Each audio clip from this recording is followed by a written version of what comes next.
Get on the bus. Then might be able to get mine now.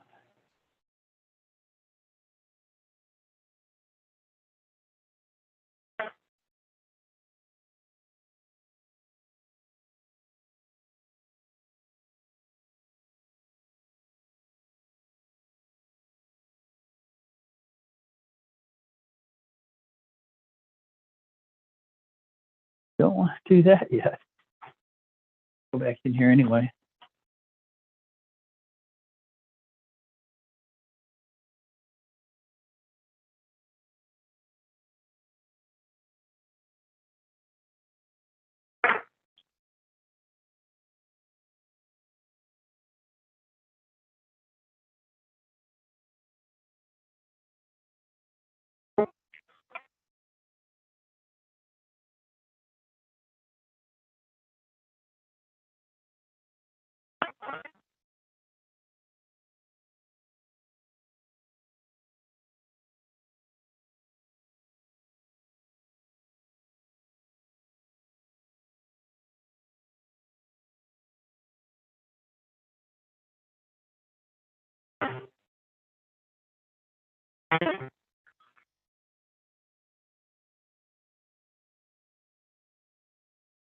Yeah.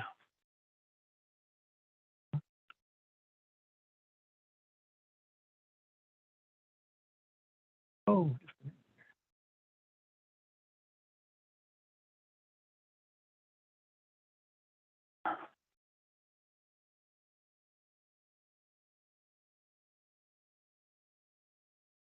Sure.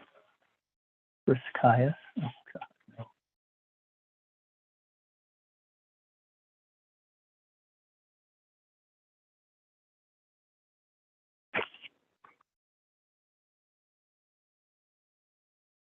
Oh.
Good to see you.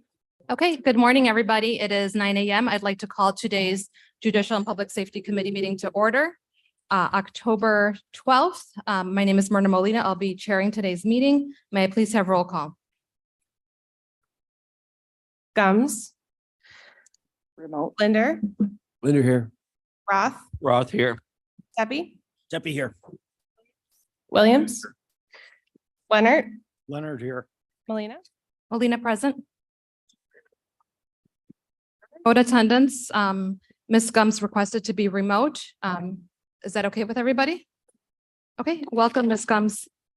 May I have Thank a you. motion to approve minutes from September 14th and September 22nd? Roth will move. Second. Oh, I'll make it unanimous. It's a voice vote regardless, but unanimous consent, no objections. Okay. And then we have no one signed up for public comment. Our monthly financials are on file. Ms. Hopkinson's here if you'd like to come up. Yeah, just a couple of comments on the judicial public safety budgets. All the The benchmarks are below where they should be at this point in time, which is good, except for CaneCom. The contractual services line item is a little bit over, so we're looking at that. Also, on the wages and salaries line items, everything is below the benchmark where it should be at this time of year, except for two funds, the state's attorney's drug prosecution fund and the victim coordinator services fund, and we will take a look at those. Okay, any questions for Director? Okay, thank you for being here. Okay, we'll move on to Merit Commission. I don't think we have anybody from the Merit Commission available, so we will move on to CaneCom. Ms. Guthrie, good morning. Good morning. Our monthly reports are on file. Just a quick note about that budget report for our contractual. We do have a number of items that we pay up front at the beginning of the fiscal year that are valid for the entire year, as well as some items that we pay out of our CaneCom budget and then we'd submit to our emergency systems telephone board that qualify for reimbursement. So if there's any questions about the budget, please let me know. We hired a number of people between August and September. So we currently have 3 employees in training that we are focused on their training and getting them released from training as quickly as possible. We do have a new shift manager, Jessica, who joined our team. She has 8 years of experience in public safety, and she is one of our new shift managers. So we're thrilled that she came to join us. We do have a part-time telecommunicator that joins us with 2 years experience, and she is going through the training program as well. She'll work a minimum of 20 hours a week to get our staff some relief. And then we have another full-time telecommunicator in training. She doesn't have any experience, so she'll go through the traditional training program, which takes about 6 to 9 months.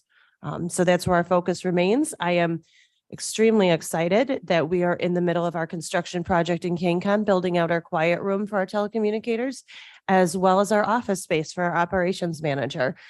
So we're kind of in the home stretch with the flooring going in today and a couple of minor things to be done. And we should have furniture and be utilizing that space by next week. So I'll be happy to welcome, as always, anybody's always welcome for a tour. Come in, meet our team. We're happy to discuss what we do in CaneCom and show you our space. And that's all I have this morning, with the exception of the resolution. Okay, any questions regarding the Director's report? Mr. Leonard? Thank you, Madam Chair. Just one question, Michelle. I noticed on the call report that the number of calls this year versus last year to the King County Sheriff or for the King County Sheriff were up substantially, about 1,100 calls. Mhm. Was there any particular reason for that? I did search for that reason, and there's no real particular reason other than a lot of activity. I hope the sheriff is online and he can comment on that as well, but officer initiated activities such as traffic stops. He did do an additional traffic detail at the end of September, which just in that night pulled an extra 100 tickets for our team in a quick period and required some additional staffing from us to support that detail. So that was just 100 extra tickets in one night. Other than that, the sheriff's office is reactive to the calls for service they receive, as well as being extremely proactive in their policing. So it's really not a specific, one reason or another. It's just been a very busy month. Thank you. Thank you. Any other questions? Okay, Ms. Guthrie, if you'd like to introduce that resolution. Yes, Current thank you. So development. this resolution that is on the agenda is for a agreement with Tyler, who is our enterprise CAD system. And they offer an interface that will support many different things, not just the one thing that's listed here. So our fire agencies have gone live with a new reporting system, and currently there's no way for our CAD system to talk with their reporting system. So this interface would support that information being transferred to their system and would eliminate some additional work on our end from faxing calls for service or, getting that information to them a different way. This is a one-time cost. This interface can do additional support on our police side as well. So we would look at utilizing our public safety sales tax funds, if those are available at the end of 23, as well as CaneCom's cash on hand to support this. Okay, may I have a motion and a second to discuss and potentially approve this resolution? Roth will make So the moved. motion. I have Mr. Leonard and Mr. Roth. Any additional questions? Hearing and seeing none, may I please have roll call? Gums, Linder, Yes. sorry, Gums, Gums, yes. Roth, Roth, yes. Tepe, Pepe, yes. Williams, Williams, yes. Leonard, Leonard, yes. Molina, Molina, yes. passes. Okay, this passes on to finance and budget. Thank you. Okay, thank you, Ms. Guthrie. Okay, we will move on to our sheriff, Sheriff Hayne. Hi, good morning, everybody. Thank you for the remote opportunity here. A little under the weather today, and I didn't want to come in and spread around whatever's going through the Hayne house with all these kids here. So thanks for the consideration. Great question by Mr. Leonard. Thanks for noticing that. You may remember I introduced our new patrol commander that we hired from St. Charles Police Department after he retired there. He is all about proactive activity, as am I. We established a couple of new different criminal patrol teams and traffic patrol teams. And our main theory is the more prevalent and present we are in our self-initiated activity, the less aggressive criminal activity will be. And that's really proven for us. So that's why you're seeing that big jump in numbers is our deputies are out there making a lot more self-initiated contacts with the public. I wanted to talk briefly about Tuesday or leading into Tuesday's county board meeting, the emails that I had sent out about various threats of First Amendment auditors coming in. And I just wanted to reinforce it paid big dividends to have extra deputies on site there that day. We did have one incident in the afternoon, and we did have a lot of technical security in and around the building as far as cameras and license plate readers, just in the event that the worst happened. We like to over prepare and hopefully under deliver. And that seemed to be what happened that day. So we're really content with that. And I think that's a good segue to the resolution, Chair Molina, just to promote the continued discussion, or if we want to vote on this resolution regarding the sheriff's assumption of security on the campus here. Okay, may I have a motion and a second to discuss and potentially approve the resolution? Leonard moves. Linder, second. Okay, any discussion? If we need to get detailed into security, then I'll entertain a motion to go into executive session, but if there's any over questions right now, otherwise, I guess. Mr. Williams? I appreciate all the efforts of the sheriff to keep us safe. I mean, it's very important to have security. This building has various challenges, which we're all aware of, as far as how we enter the building, exit the building, how public comes in this building, exits the building. Wasn't designed for this type of control. And, we've got limited resources. I mean, the sheriff needs resources. I think he'd be the first one to admit that. I'd rather see these resources put for patrolmen out on the street. I get complaints about truck traffic and speeding and dangerous stop sign avoidance on Route 47. I'd rather see those resources allocated to the western townships.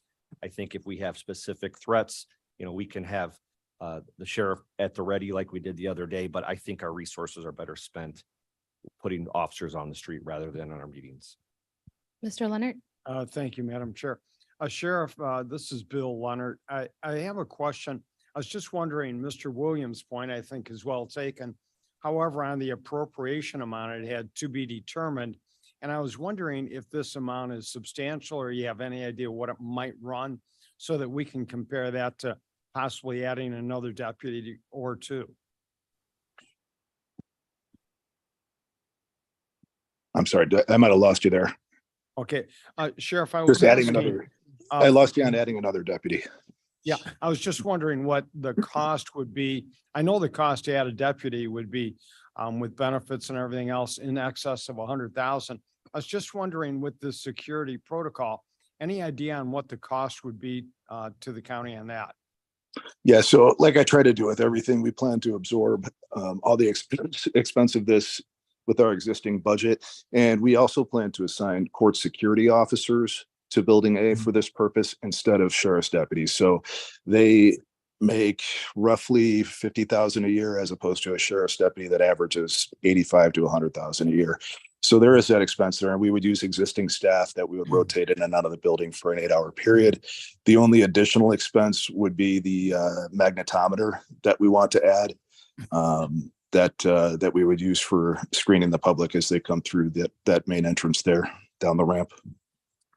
Thank you. Okay, I have Ms. Gums and then Mr. Tuppy. You. I just want to get some clarity on the therefore be it resolved paragraph. It doesn't read right to me, and I just wanted clarity on it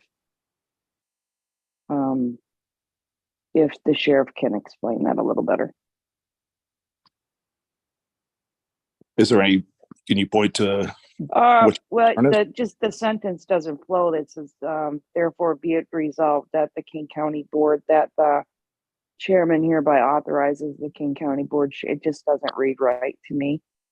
I didn't write this personally, I just directed it, so we can adjust any language that you feel would be appropriate there. Madam Chair, if it's a friendly amendment to, make it read a little bit better.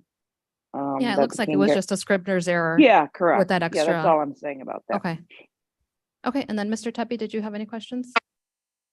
If I understand the process right, what they're talking about for building A is that there would be one entrance and one exit.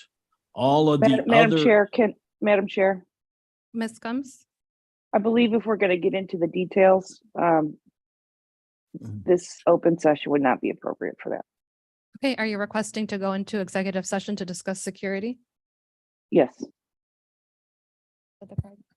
Yeah. Okay, may I have a second to go into executive? Ross session? was seconded. Mr. Ross. Okay, may I please have roll call to go into executive session to discuss security matters? Gums, Gums, yes. Roth, Roth, yes. Pepe, Seppi, yes. Williams, Williams, yes. Leonard, Leonard, yes. Molina. Molina, yes. Okay, pardon us for a little bit of time. We're going to go into executive session.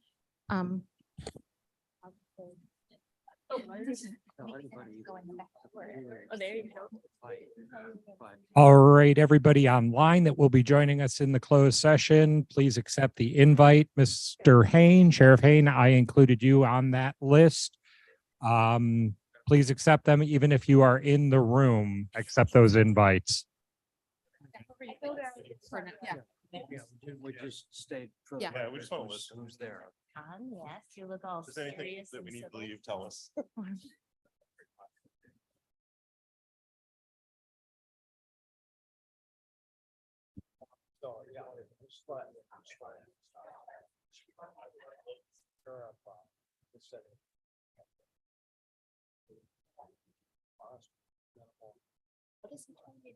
I have two individuals in the room that have joined us on the Zoom session that have not accepted their invites.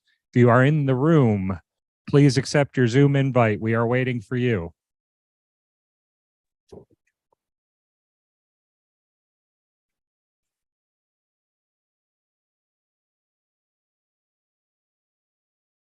Is there anybody hearing my voice that feels they should be in the closed session? Yes. I don't see Ms. Gums on. Oh, wait.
I don't think you do either. Thought it just sent me an That's why I email. say we need to, So I just answered it.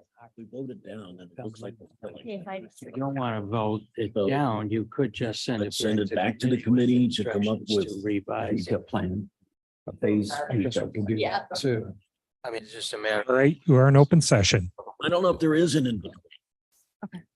I don't know if there is an in between. Thank you, everybody, for your patience. We are back in open session. May I please have roll call? Right? Gums, Gums here. Linder, Linda present. Roth, Roth, yes. Tepe, Steppy here. Williams, Williams here. Leonard, Leonard here. Molina. Molina present. Okay, we are back in open session and we are in discussion of the resolution. Anybody else have any questions or comments regarding this resolution? Madam Chair. Mr. Leonard? Chair, I would move that we vote on this recommendation. My recommendation is that we vote it down with the understanding that we ask the ad hoc committee to go back to the drawing board and come up with the resolution or an action that is more agreeable to everybody on the board. Mr. Tepe, did you have a? Yes, I agree with Mr. Leonard, except I would not want to vote it down. I would want to table this and refer it to the ad hoc committee to come back with a plan. So I'd like to make a motion that we refer it to the ad hoc committee to come back with some alternatives and some costs, because I definitely believe we need to do something else here. Okay. I would second Mr. Tepe's motion to Okay, table. we have a motion and a second to table this to the Security Ad hoc Committee. Any Motion to refer to refer to? back to the ad hoc committee. Okay, so the motion is to refer this item back to the Security Ad hoc Committee. Any further comments or questions regarding that motion? May I please have roll call? Gums, No. Linder, No. Roth, Roth, yes. Tepe, Steppy, yes. Williams, Williams, yes. Leonard, Leonard, yes. Molina. Molina, yes. Okay, so this is referred back to the Ad hoc Committee. And we will move on to our agenda. We have emergency management. Good morning, John Mensching here for OEM. My last meeting, Scott Bezecki starts on Monday, so we're excited for that. He and I have been meeting weekly to talk about the transition plan and getting him up to speed. So it's really kind of an exciting time, and we look forward to him being here. So he will be here next month to present our report. Our report's on file. As you saw with the sheriff's report and KaneCom's report, we had our busiest month on record that I know of, both call wise and volunteer hour wise. We had 26 call outs in the month of September. We also had the Live Golf Tournament that we supported. And during that time, I also had a resignation in my office from Randy and Dean, our planner. So we are in the process of working on tweaking that job description and going through that process to get that reposted. So we'll be reaching out to do that here shortly. Other than that, unless there's any questions on our report, that's what we have for right now. Okay, any questions for our Office of Emergency Management? Okay, thank you for being here. And Okay. thank you for a good job done in the interim. State's Attorney Moster? Thank you. Our reports are on file. I do not have a presentation. We are continuing, I know, Bill, I apologize. We continue obviously to struggle with turnover within the office, and we have hired several people. I am very pleased to say that the 4 interns that we had hired who were waiting for bar results passed the bar, which is exciting. So we are really going to do something for them to welcome to the office. They'll get sworn in sometime in November. I do want to answer the question that Ms. Hopkinson had raised about the 2 special funds. So we have many special funds, as you all know. The 2 that were mentioned were our drug prosecution fund, as well as our victim services fund. So right now we're over the benchmark for those funds, not over budget for those funds. The benchmark then means that that is the percentage of the total annual budget that I would be at this point in this time. And again, I want to stress that doesn't mean we're over budget on it. What we ended up having to do in those is we transferred one more ASA into that drug prosecution that wasn't budgeted in the drug special fund, but was budgeted in the general fund. And we're doing that because we're really trying to alleviate the pressure on the general fund. As we all know, the general fund is over budgeted in a lot of places. We've also reclassified an advocate and an admin that were in the general fund to the victim services fund. So again, they're in my budget. We're just trying to put them in a different portion of our overall budget. Most importantly, what I want you all to know is it's not conventional for me to come to JPS every time an employee is reassigned to a different fund. If I were to do that with resolutions to explain everything, I would be here with multiple resolutions every month, possibly with very long PowerPoints. Nobody wants to deal with that. As we lose individuals, we oftentimes transfer people internally to different positions because that's a part of the advancement, but it also means I'm also transferring people in and out of the general fund and into these special funds. Overall, based on the budget analysis that was put out by CFO Hunt from my office, we are under budget and expected to be under budget by about $300,000 across the office. And that does not include the $108,000 that's still held in contingency by finance. So I just wanted to clear that up because when I heard that, it sounded like I was over budget. And then Terry Hunt calmed me down and explained what that actually meant. So I wanted to explain all of that to you. Here for questions as always. Okay, any questions for our state's attorney? Okay, thank you for being here. We will move on to our public defender, Ms. Conant. Good morning. Good morning. Our reports are on file. We also are continuing our hiring pursuits. We are attending different functions at different law schools to try to get people to come out to King County. So we will continue to work on that. This past month, of course, we have been easing into the public, to the Safety Act. I know Judge Hall will probably talk about this, but just wanted to point out that all of the departments have been doing a fabulous job with it. It has been very smooth. And especially I want to say for the employees in my office, I've been extremely proud of the hard work that they have been doing. This has been a major upheaval for them, a major change, and they have handled it very professionally and make it look very easy. So we are continuing to work on that. And any questions, I'm happy to answer. Okay, any questions at this time? Mr. Roth? I don't know if it just falls under the public defender, but I'd like maybe where we get pluses and minuses. We've been executing the Safety Act coming up almost on a month. What do you see as positive? And then not just your department, but state's attorney, court services, et cetera. What's working well? What's our opportunities we could do better at?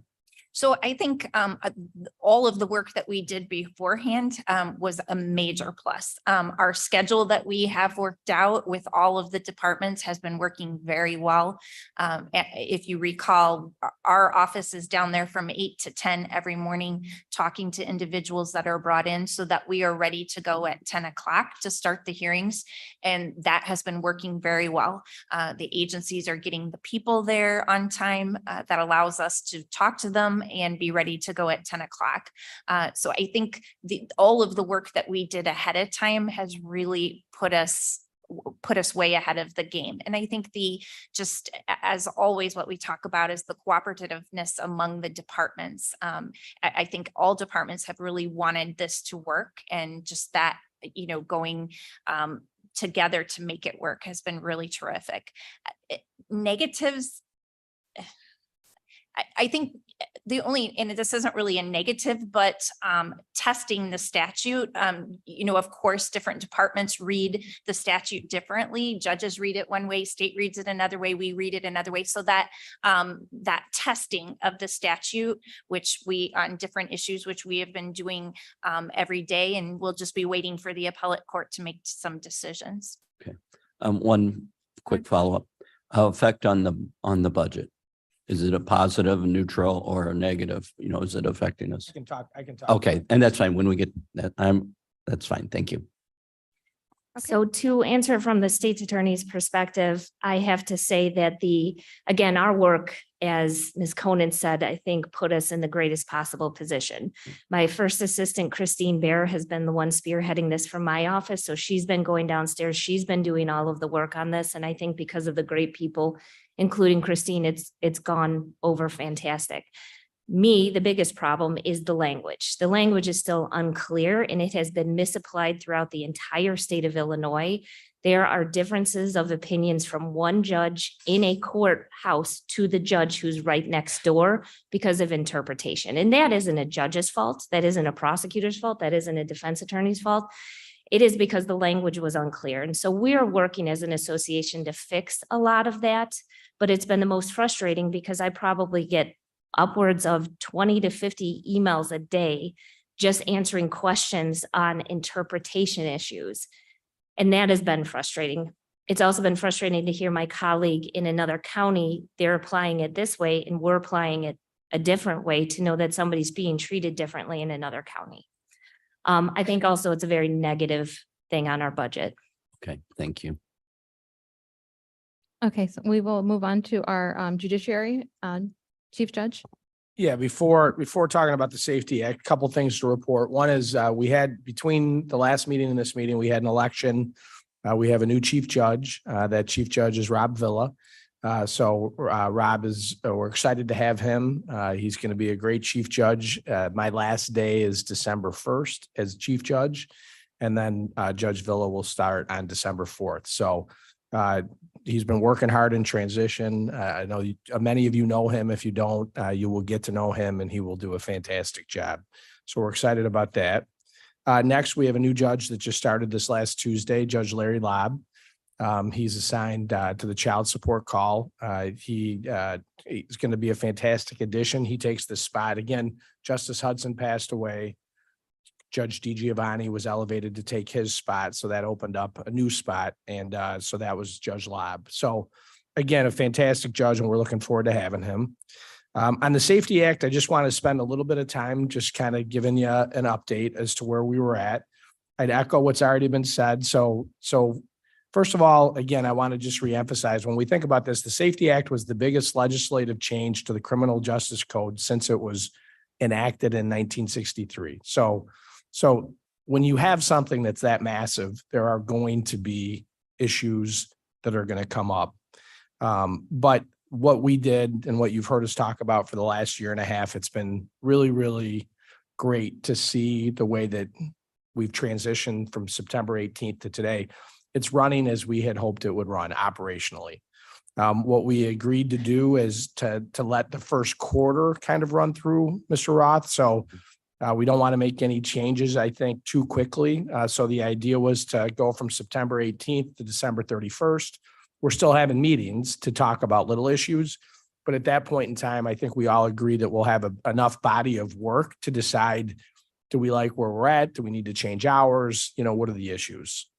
Couple things that I think that, that go to the monetary and budget is our weekends. We talked about the fact that we've had court 365 days a year. We've always had what was known as bond call. Our weekends now are much busier and much longer. We would start court at 8:30. Court now starts at 10, but the ASAs, the public defender, the circuit clerk, court services, everybody's in there very, very early. And so Saturdays and Sundays, and then this last Monday when we had a court holiday, we've got people there, not court in operation, but we've got people for the court system starting as early as 5:30, 6 o'clock. Court ended on Sunday at 2:30 in the afternoon. So from a budget standpoint, you're talking about clerks, court services, PDs, ASAs, judiciary, sheriff. So I don't know. I don't have a dollar figure for you, but I don't anticipate that that's going to be, that's going to be minimized or reduced heading forward. That's the new norm. One of the things that we've really been working hard on is data collection. There was an email back and forth between Ms. Oss, Ms. Barrero, but trying to track our weekends. One of the surprises, I guess, for me is that we had said we were going to have hearings on Sundays. We didn't anticipate that we would have hearings on Sundays, but we are. I think we had 7 this last Sunday. And so that makes it go longer. Now, the reason that we had 7 is because the hearings are going so quickly and the parties are agreeing as to what evidence to be presented, so we can have those hearings. But in the end, for the county board's perspective, we have people there till, 2:30, and we have hearings going. So Ms. Conant, Ms. Masser, anything to add about the hearings itself or weekends? Would you agree with the cost and the employee demand? I would definitely agree that it is, prior to this, we had one person there on the weekends, one person on Saturday, one person on Sunday, and that was manageable. We're still one person on Saturday, but we have 2 on Sundays, and they're working. I mean, from the time they get there to the time they leave. So, at this point, I'm not saying that we would necessarily need more people, but we definitely need 2. And there is the possibility going forward that we could need more because they are working very hard. The state's attorneys are there working hard. Court services has people there and clerks. I mean, everyone there is working. So the weekends are full days. And I would agree. We, again, have had to increase the staffing over weekends and holidays. And I know that we sometimes don't mention that, but we still have to run court on a holiday. So come Christmas Day, some of my attorneys will be there. And so this is significant because the way that it was before is they could get it done in a morning and be back for the rest of the time. Now they're going to be there potentially during that all day. And so this is something that even on a holiday weekend, I would like to increase the amount of people so that somebody could be there in the morning, or 2 people could be in the morning and 2 people could be in the afternoon, just to be cognizant of their time with their family. So I do think that at some point we're going to see this come into play in regards to our budgets, but we're trying to work within it now. Yeah. And again, and then the other thing, just to again, talk about different practical effects. Circuit clerk has stepped up in a huge way. They had 1 clerk. Now they have 2 clerks. The 2 clerks are necessary. If we take those 2 clerks away and we ask 1 person to do all the work, it's not going to get done. So the fact that they've stepped up and they have 2 people there is fantastic, but that's Saturdays, Sundays, and holidays, but it's a necessary. We always talk about wants versus needs. This is a need. I mean, we can't operate. And then the other thing that came up is just of interest is, it used to be when we were at bond call, everybody just wants to get done on a Saturday or initial appearance court now. But when you're there for a full day, you need to give people breaks. You need to give them lunchtime. And then that pushes it back. And despite everybody wanting to try to get it done as quickly as possible, the reality is it's not fair to anybody to have that expectation. So those are the things that we're learning. But I think as it relates to the cost to the county, this is not an exception. This is going to be the norm. And I look at it as we are now having, court 7 days a week. So that's one thing. I did ask the sheriff, and I'm not sure if he's still on, but I was interested, one of the things when you're talking about the impact. So let's talk about the head count at the jail. That's a number that they've been keeping forever and that they put out to all of us just as information. So I asked him if he could give me a average daily population. So those are inmates that would be at the jail. In 2019, the average daily population was 496 people. 2020, 401. 2021, 405. 2022 got as low as 322 people. Up until the Safety Act, it was at 357. Right now, the count is 293. So we're below 300. Now, the reason that I think that we dipped from 357 down to below 300 is because there were a lot of people that were being held on what are called non-detainable offenses. The state's attorney, the PD did a great job along with the court system of identifying who those people are. So we had an initial drop. Now we're going to have to continue to look to see what is the impact, and are we going to see the jail count below 300? And then what's the impact on the sheriff and on the rest of the system? So that's something that we've seen and that people are interested in, and we'll have to see. The other thing is at this point in time, the Safety Act's so new, just as Ms. Masser had said, one of the things about the law is that if somebody's on pretrial release and they violate that pretrial release, either because they don't follow the conditions or they commit a new offense, the state has the ability to file a petition to revoke that pretrial detention if it's a detainable offense. It's so new, we haven't really seen how many of those will be filed and how many of those will be granted. But I think it's interesting to note that we're under 300. I mean, I think that's of interest. Next, I just want to address the legal challenges. And again, go back to, I think everybody shares in the SA's frustrations about the way the legislation was drafted. But the reality is that we've been dealing with that for a long time on a lot of different things. It is very hard to do one thing in Kane County and then to learn that DuPage County is doing something different. And even in Kane County, from judge to judge, I can't tell a judge how to rule. So we may have a judge in 319 that rules one way. We may have a judge in 313 that may hear a different argument and rule a different way. And then eventually that'll go up, to the appellate court. So that's the way it's always worked. And then I know Ms. Mosser, along with other associations, are continuing to ask the legislature to make tweaks. So we'll see how that goes. And then the last thing that I just wanted to mention is our dashboard. Julie Mann did a fantastic job of pushing that out. But one of the things that we thought, when I say we, collectively, everybody up here said, is we thought that transparency was really, really important. You had asked on a number of different occasions, how are we going to know how many arrests are occurring, what's occurring? So what we did collectively is said, we wanted to be the leaders in this. We wanted to put it out there. And we wanted to figure out a way to get this done. So if you haven't gone to the dashboard, it's a fascinating tool to look to see. You have the ability to filter on a weekend. You can filter on one day. You can do it from September 18th. It's really, really well done. And I'm going to just stop for a minute to just recognize IT. We told them what we wanted. We told them the story. This is what we're hoping to convey. And then Charles and Roger and their team went to work on it. They came back 2 or 3 different times. When you look at it, the goal was to make it so that we had the information that we thought was most important, but then we wanted it to be readable and understandable, because we all know you can get into the weeds. What they produced, others from throughout the state have called to ask about. How did you do this? What are you doing? How did they do it? So Roger and Charles, I just want to publicly thank you and your staff for doing that. It was an incredible, incredible job. But just a little bit of time on the dashboard. If you haven't been there yet, one of the things we wanted to look at is, okay, so again, just to remind you how this works, the police officers make an arrest. And then the police officers have to, and Ms. Mosser has trained those law enforcement agencies, you have to make a decision whether you believe that that person can be detained and brought in to the jail to see the judge. Well, we wanted to know, or what we thought you would want to know is, okay, what agencies are making those arrests and who's the most, what departments are bringing people in the most? Not a surprise. Aurora, Elgin, the sheriff, Carpentersville, and St. Charles. But Aurora and Elgin, just like we know, they're that's where we start. But so you can look at that. And if you're interested in your county board district and you want to know Geneva or Campton Hills, you can do that department by department. The next thing we wanted to be able to communicate to you and to the public is, what are the charges that people are being brought in on? Well, I've heard Ms. Mosser talk about it for a long time, but the statistics bear it out.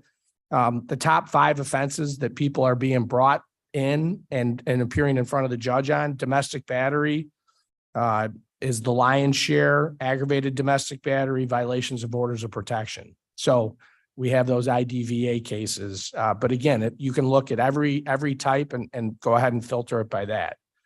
Classification of offenses, we've talked about misdemeanor to felony. I guess the offense class that's coming in front of the court the most is Class A misdemeanors, running away. But that's because domestic batteries are Class A misdemeanors. But in general, you have everything from Class 2 to Class A's really seem to be where we're seeing that. Then the other 2 things that we wanted and that we'd heard from you is, how many petitions to detain are being filed by the state? We talked to you a little bit about how the statute takes the discretion away from the court system, the judge, to detain somebody. We no longer have the authority. The court no longer has the authority to decide they want to detain somebody without the state first filing a petition. I've heard Ms. Mosser talk about it. I've talked about it. I'm uncomfortable with that language. I hope at some point it gets changed, but that's what the law is right now. So the first question was, how many petitions to detain is the state's attorney filing? And that's a decision that she makes with the members of her staff. When we go through that right now, 20 of the defendants who were being brought to initial appearance court, 27% of those cases are having petitions to detain filed on. So 27% of those cases that come have the petitions where the judge has to make a decision. The other 63%, the issue is what conditions is the court going to impose, but those people are not going to be detained because they can't be detained.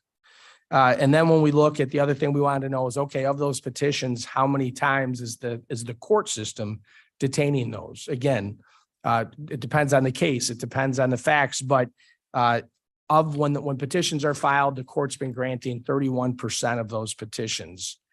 So 3 out of 10 right now have been detained. Now, again, there's no way to look at those numbers and say we should have more, we should have less. It's fact dependent, it's case dependent. But it does tell a picture, and it will continue to allow us to look to see how the act is being applied and what changes we may wish to make, at the end of the quarter. So I guess my final notes on this would be that it has been a year and a half of my life, going through hundreds of hours. I mean, it is what it is. We continue to do what we always do, which is to apply the law. But I'm very proud of not only the 16th Circuit, the judiciary, but of the state's attorney, the PD, court services, the circuit clerk, our bailiff, our court administration. You've heard us talk about it for a long time. I'm very proud of what was done and how it's operating. And I know that I've said this before, and it is, I guess, a little braggadocio, but I think that, people continue to look to Kane County to see what we're doing because we've spent a lot of time, and it's not to say we don't have our issues or problems, and we will continue to do that, but the work we put in has paid off. So I'd be happy to answer any questions that anybody has. Thank you, Chief Judge. And that website is canecourt.org. Correct. It's really user-friendly if you guys haven't gone. It gives us a snapshot too of kind of like what's going on in the area. I think it's super important. So I thank Charles and Roger for that too. I had Ms. Gums with her hand up. Thank you for being patient. Ms. Gums, go ahead. No problem. Thank you. I have to go back a little bit for our Chief Judge Gums here. Just wanted to highlight a few things that our public defender office, our state's attorney, and the judiciary addressed was on those weekend spots. And then now we're talking about the holiday spots. I just want to draw attention to the fact that this is not peak season for arrest, correct? September 18th, I think, is when it went into effect. So I didn't understand what did she say? Sorry. Oh, peak season. Yeah, for so arrest. it's not peak season arrest. So, much as I appreciate that our people are working from, the time they get there to the time they leave, I think that's going to be increased when peak season arrives. And also we know there are some holidays that are just chaos, but I want everybody to keep that in mind as well, because one person, maybe two people is not enough, in my opinion. And correct me if I'm wrong, that this is definitely not peak season. No, you're correct. Mr. Ross? I just want to thank all of you for feedback, and I agree with you, Judge Hall, on trying to wait until the end of the year to do a report, because that makes perfect sense. So thank you all for the great work you guys have been doing. Thank you. Any other questions right now for Chief Judge? Okay. Anything else from court? Nope. Thank you very much. Okay, we'll move on to Ms. Ost. Good morning. Good morning. I wasn't planning on talking about the Safety Act, but I'm happy to do that. I will echo what the chief has said in that we have been planning this for a year and a half, but I'm also going to highlight that we're really unique among the counties in the state. I talk to my counterparts all the time, and very few, if any, other counties around the state did this the way we did, where we have consistent meetings with the consistent people and really talking out how can we make this work and how can we cooperate together. And so an example I'll give is that in the course of talking about all this, for years, my staff have done supplemental reports on Excel spreadsheets. And so I have some staff that end up working 10-hour days on the weekends trying to assemble all of this information and put it together. Well, as a result, or because we've done all of this talking and coordinating, the clerk is now collecting a ton of data in Odyssey, or been able to flag it to make reports. And so now we've begun talking about, well, what reports can the circuit clerk automate? How does it come out of Odyssey? And then my people don't have to work 10-hour days anymore. Another thing that we've looked at is there are a lot of reports that court services has to do before the way that it's laid out now. It was called a bond report, but we do risk assessments. And if someone's sentenced to pretrial supervision, I need to meet with the person. I collect all this information about them. With the public defender now meeting with them first thing in the morning, they have very graciously said, you know what, you don't need to go in and do a second interview. We don't need to interview these people to death when they're back holding. We'll just share with you the information that we're, legally able to share. And then that's awesome. I don't have to have someone, a whole team of people there at 5:30 in the morning. So they've been able to share some of that with me. So every place that we're able to look for that economy of scale kind of idea where we can share information or make it more efficient, we've really been doing that. So I am so proud and so happy to be part of this county and to be part of this team, because really we've done things that a lot of other counties in the state. I know my counterparts around the state still haven't met with the chief judge about what they're doing or what this looks like, because they've got so much on their plate. But here, like, everyone has sat down and said, this is a priority. We have to meet. We have to figure it out. And I'm just very happy to have been part of that. Okay, so that's overall the pretrial act. So we are working on the data, and we'll, collecting that and analyzing that, and we'll come back with that. Another thing I wanted to highlight in looking at our budget, we're getting towards the end of the year. And as you can see from the financial reports that, court services remains about just over $400,000 under, and our general fund amount, our JJC is over in revenue collection for it will be about $300,000 over in more revenue collection. The downside, of course, is that we generate that money by detaining kids who are committing crimes. And we have contracts with other jurisdictions. And I'm updating a contract in front of you today and a resolution later. Having said all that, I also have all my monthly reports on file. You can see that from my statistics that I present to you every month, that our caseloads are remaining about the same, and we continue to offer a variety of services and treatment to our offenders on caseload. Having said that, I'll go ahead and introduce my first resolution, which is authorizing an intergovernmental agreement with McHenry County. We have an established contract with them, but that contract is expiring. And so we are wanting to re-engage with them, renew our contracts, and we are increasing the per diem amount with them to $175 a day per minor who is housed at the juvenile detention facility. Okay, may I have a motion and a second to discuss and potentially approve the resolution? Roth will make the motion. Mr. have Roth, seconds. Mr. Williams, Mr. Leonard. Madam Chair, before we vote on this, which I'm in full support of, on page 1 of the resolution, near the bottom, they have a date of the termination of this 3-year extension as November 31st. It was just a typo. It should be November 30th. So I'd just like to make that notation, get that changed before we vote on it. Thank you. I missed that.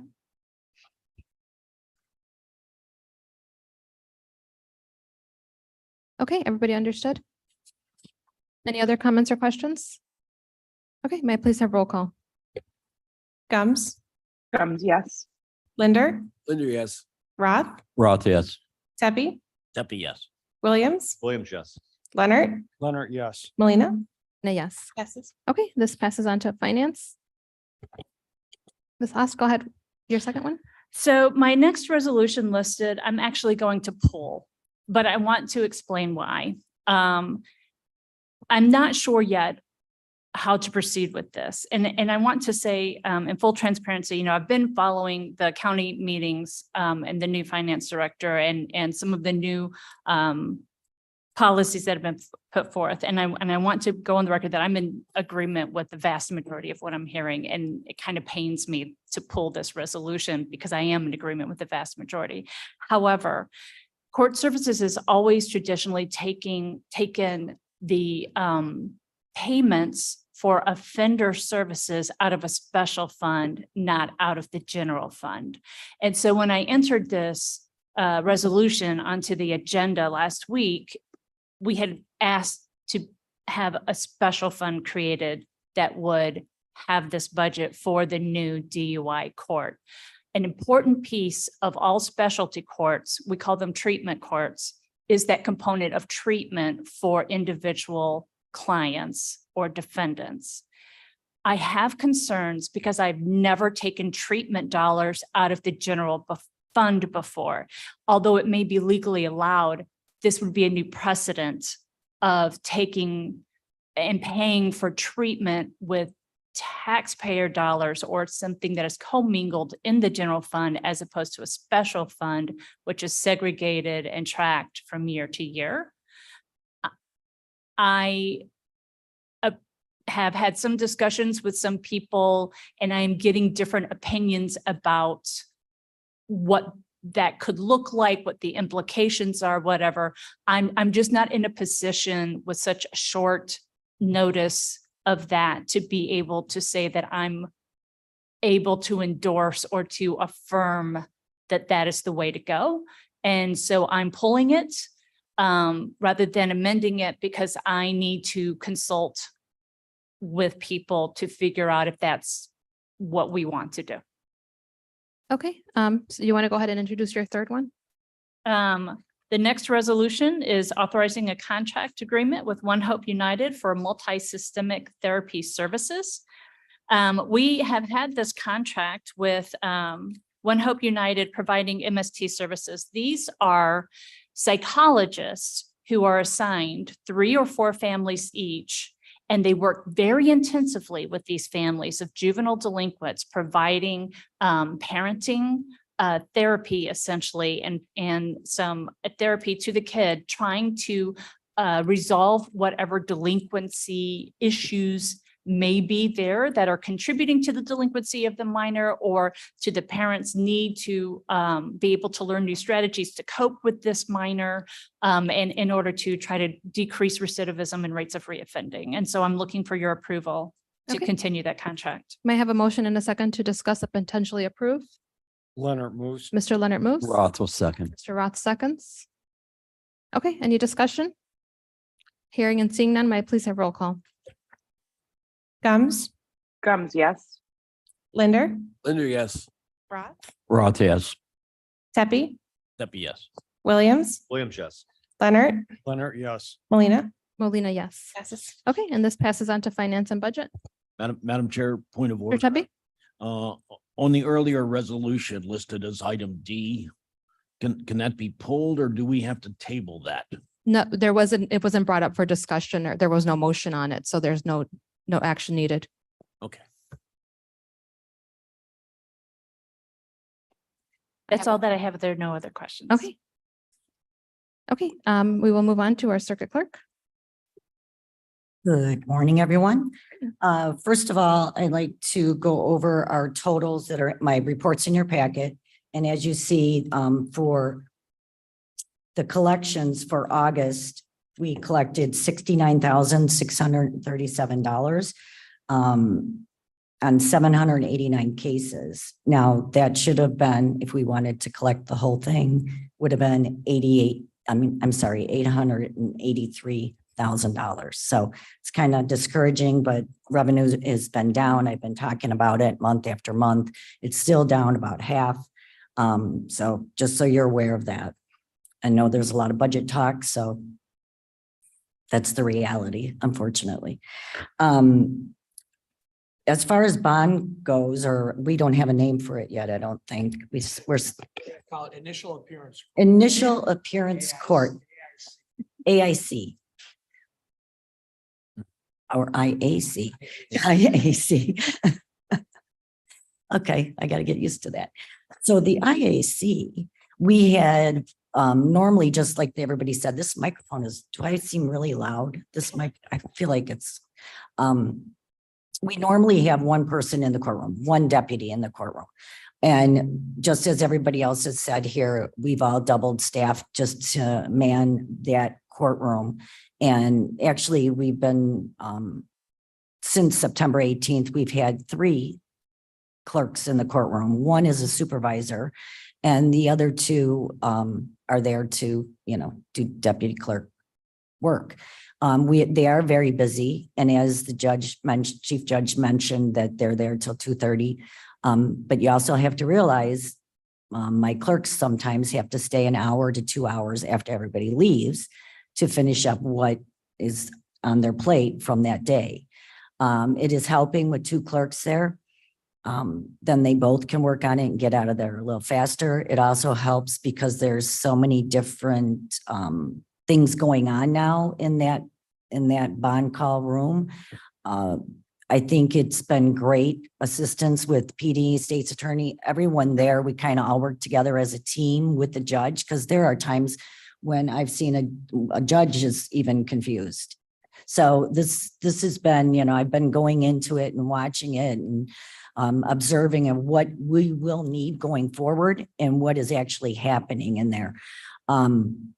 I do have my supervisor that is in that courtroom. You have to realize she's not on overtime. She's been working 7 days a week since pretty much, I think she had 1 weekend off since September 18th. So she also takes a lot of notes, and I just discussed this with court services, that she takes all the notes and information that I think will be helpful to add to that dashboard going forward. Some things that we don't always think about. She even goes down to ethnicity and if they're handcuffed or not. We're taking all kinds of notes, and it's good to have these statistics going forward. But every agency does this different, and you don't know what somebody is brought in on or what actually occurred before they were brought in. So there's a whole, that's our thing here in judicial. There's a whole nother aspect to a lot of this that the public doesn't understand. And some of us sometimes don't understand it. Okay, so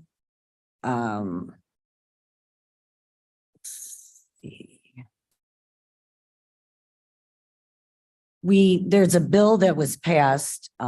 We have legislative committee meetings, and there was a bill passed that discussed 180 days. Do you send the fines and fees to an individual when they're released from prison, jail, etc.? There's really no definition. We're trying to get that information. I'm sure Lisa's talked about this before. And the system currently for collections, we have it in the system. We go through 30 days, nobody pays. We send 2 notices out, which I established. We never did that before, to try and get the person to pay as much as they can, or even start paying on it. It's just a little reminder. And then after, I believe it's 90 days, then it does go to collections. It's an automatic in the system. And now to try and figure out when the individual is released from somewhere, a lot of times we don't even get that information from the state or other agencies. So it's going to be very difficult to figure out when we can actually send the bill to somebody so they pay their fines and fees.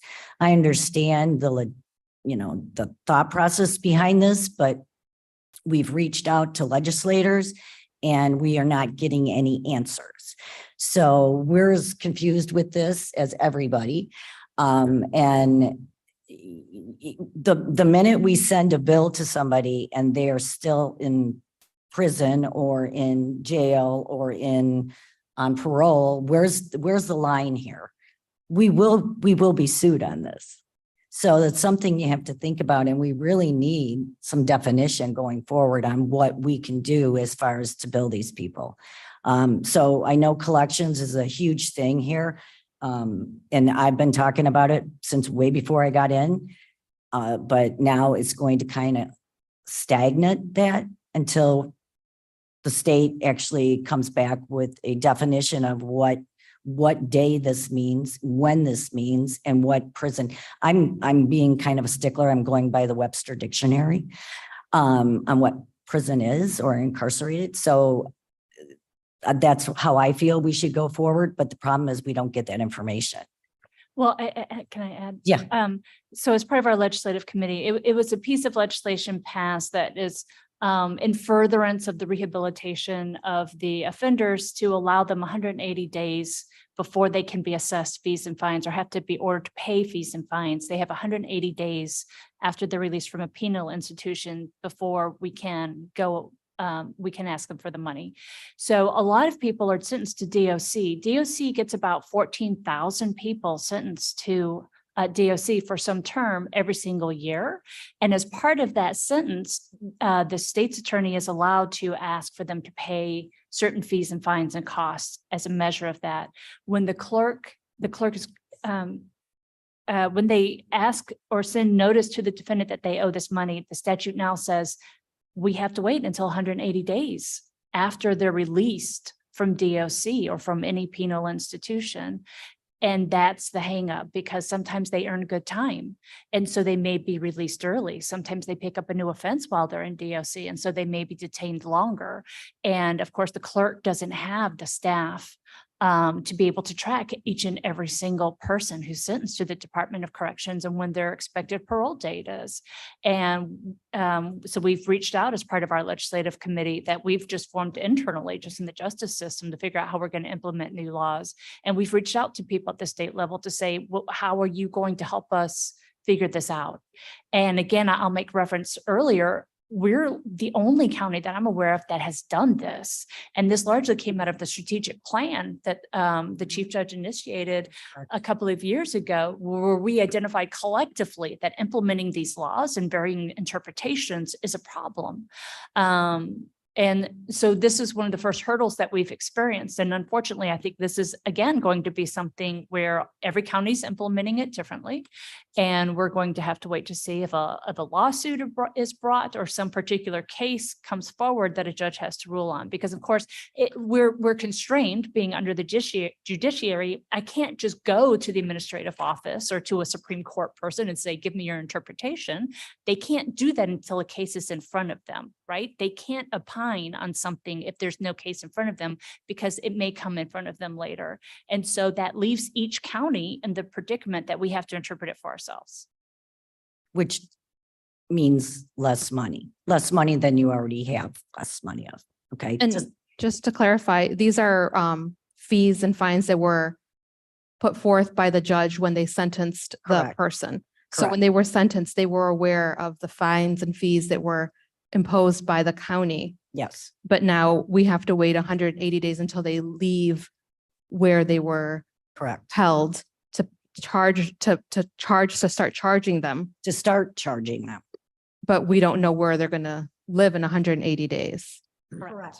And other hurdles. And I know the legislative committee has discussed this a lot. So this is, again, another piece of legislation that sounds great, but hasn't been implemented correctly. We have to keep working with our legislatures to fix it. And Mr. Linder and Ms. Gumbs, I think are a great resource to kind of get that going, because we don't even know the amount of money that we're going to be losing. Right. I mean, I'm going to be the devil's advocate and just say, just forget it. We're not going to get anything. I mean, the reality is it's hard to track people down as it is. We send notices out, we get them back constantly, because by statute, you have to send it to the address on record.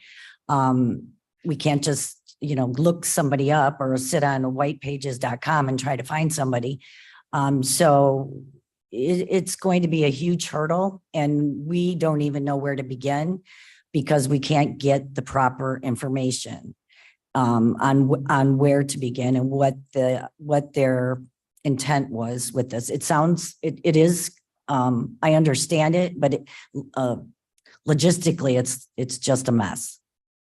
So that's one of my messes. Okay. The other thing is oh, go ahead. I'm sorry. I just wanted to further, was this Sure, go ahead. separate legislation that was passed independent of the Safety Act? And what was the prior process before that was passed? Well, they would have, I believe 90 days, because by the time when a person is, what's the word, charged, the fines and fees, we get the order, then we wait 30 days for them. They know because they get a copy of it. Right. 30 days for the fines and fees to be processed, correct, or brought in. And then we send another notice through our office. We do that on a different color paper, just like, a utility bill or something. Well, we used to get utility bills. And then we wait another 2 weeks, and then we send another notice. And in the beginning, it was looking pretty good, because that little notice it seems like nothing, but in the long run, it was bringing in a few extra dollars. And then after that, we wait another month. So it's almost 3 months before it actually even goes to collections. But now, we have to stop all that until we can figure out when and how we are going to start processing this. Thank you. Thank you. The other thing is appeals, the PDs here, and I know we are the highest right now in our zone of about 20 counties. We are the highest right now as far as appeals being, what's the word? When somebody filed. When appeals being filed with our zone, there's about 20 different counties, and right now we are the highest. So we do have one clerk on that, and we might have to double that also. We have trained several others so that we're in alignment with anything that's going to come down.